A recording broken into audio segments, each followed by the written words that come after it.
Ketua Gerakan Peduli Aceh Gepra bersama Gerakan Raja Muda Aceh GRMA bagikan bantuan kepada warga Aceh Selatan Rabu malam 14 Juli 2021.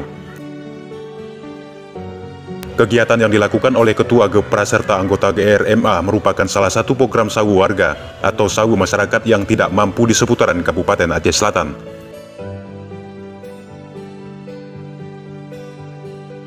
Ketua Gepra Revan Gumbara menyebutkan bantuan yang mereka bagikan ke sejumlah warga merupakan bantuan jemputan dari Dinas Sosial Aceh Selatan.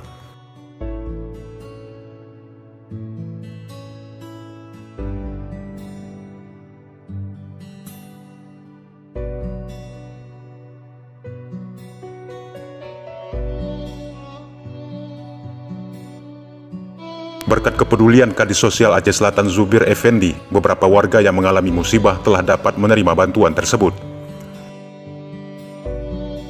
Sebagai Ketua Gerakan Peduli Aceh, Revan Gumbara juga mengatakan bantuan jemputan ini tidak hanya dari Dinas Sosial Aceh Selatan, akan tetapi pihaknya akan melakukan jemputan bantuan ke tingkat Provinsi Aceh hingga nasional.